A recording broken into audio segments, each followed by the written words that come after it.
ఆశ్చర్యంగా ఉంది. రాణి లలితలిద్దరిది ఒకే పుట్టినరోజా? అంటే వీళ్ళిద్దరూ కమల పిల్లలు అన్నమాట. కమల పిల్లలు కాదు, విమల పిల్లలు కాదు, వాళ్ళిద్దరూ మా పిల్లలే. రేపు మా చిట్టి పిల్లల పుట్టినరోజు పండుగ చాలా వైభవంగా జరిపించాలనుకుంటున్నాను. ఆ ఫంక్షన్ కి పేరున్న వాళ్ళు, పెద్దవాళ్ళు చాలా మంది వస్తారు. వాళ్ళందరూ ఇంప్రెస్ అయ్యేలా మీరు మంచి మ్యూజిక్ ప్రోగ్రామ్ ఇవ్వాలి. మీరంతగా అడగాల. రాణి లలిత అంటే నాకెంత అభిమానమో రేపు మ్యూజిక్ ప్రోగ్రామ్ లో నిరూపిస్తా. నేను అదే శపథం చేస్తున్నా. మాటలు కాదో బిలహరి, రేపు ఫంక్షన్ లో మీ మ్యూజిక్ ప్రోగ్రామ్ కి మా గెస్ట్లంతా ఆనందపడిపోయి తాళం వేస్తే మీరు అమెరికాలో ప్రోగ్రామ్ ఇవ్వడం ఖాయం. అయితే చూడండి, రేపు మీ ఫంక్షన్ కు వచ్చిన గెస్ట్లంతా మా రాజా పాటకి చప్పట్లు కొట్టి కొట్టి చేతులు వాచిపోతాయి, చిందులు వేసి వేసి కాళ్ళు వాచిపోతాయి, తలలు ఊపి ఊపి మెడలు వాచిపోతాయి. టోటల్ గా వాచిపోయే ప్రోగ్రామ్ ఇస్తామన్నమాట. అయితే మీరు అమెరికాలో మ్యూజిక్ ప్రోగ్రామ్ ఇవ్వడం గ్యారంటీ. కళాబంధు, మీ డాడీ మాటలు విన్నారుగా.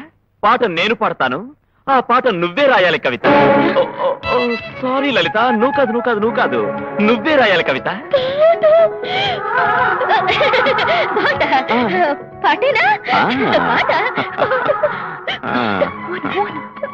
రెడీ?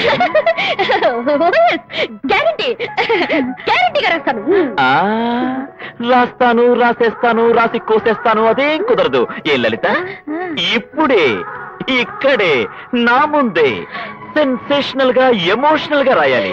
ఏ లలిత? ఇప్పుడా? ఇక్కడ ఇప్పుడే రాయాలా? తప్పదా? ఓకే, రాయడం మొదలు పెడితే ఎంతసేపు రాసేస్తుంది. దాన్ని ప్రశాంతంగా బయటికి తీసుకెళ్ళి దాని చేతులతో రాయిస్తాను, బిల్డర్ చేత పంపిస్తాను. అదే అది కాదు. ఏమిటి కౌలమూడు? రాసేది ఆవిడ, రాయించేది ఈవిడ. కవిత ఆవిడది, పంపించేది బిళహరితో. ఇప్పుడు నే పాడాలా, బిళహరి పాడతాడా? అయ్యో అంకుల్, రాణి అదే నీ కూతురు, నా కాబోయే భార్య. ఆ రాజా గారితో అలా బిహేవ్ చేయడం నాకు నచ్చలేదు. రాణి నీ కాబోయే భార్య బంక వెత.